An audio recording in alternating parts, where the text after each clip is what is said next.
Well, as you probably know, if you're a taxpayer, Maine spends hundreds of millions of dollars a year rebuilding roads and bridges, but the Maine Department of Transportation says the money, including $100 million borrowed each year through bonds, still isn't really keeping up with the need. So a new state commission of legislators, construction industry people, and others is about to try to answer the question, is there a better way to pay for roads? News Center's Don Kerrigan reports. The cost of repairing the roads has gone up. At the same time, more roads need more work, and the budget just isn't keeping up. I'm convinced we have a problem. Senator Bill Diamond of Windham is helping lead a new commission to study how Maine pays for roads and look for better ways that will raise more money. The Maine DOT says about 2/3 of their annual funding comes from the gasoline tax, currently 30 cents per gallon. But the trend is towards more electric vehicles and hybrids. Electrics pay no gas tax. Hybrids pay much less than conventional cars.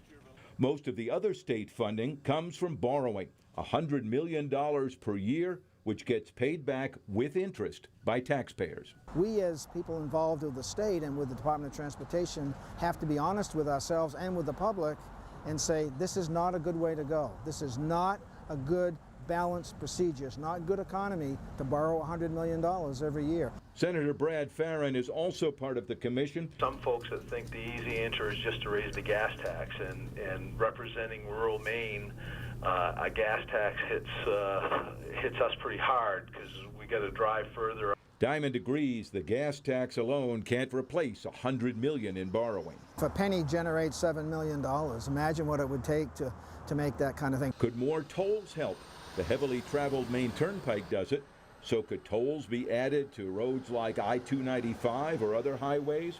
What about annual fees for each mile you travel?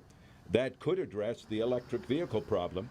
Senator Farron thinks they could even look at taking some current tax money away from the general fund. There are things that we pay sales tax on, batteries and tires and cars sales tax that does not go towards our roads and bridges, that goes into the general fund. Any of the potential changes, whether it's a higher gas tax, new tolls, or something else, would still have to come out of the pockets of Maine drivers. Senator Diamond says he knows a change could make a lot of people unhappy, but the money has to come from somewhere. Both senators say they'll need to look at all the choices because the repair list and the repair bills keep going up. In Windham, Don Kerrigan, News Center, Maine.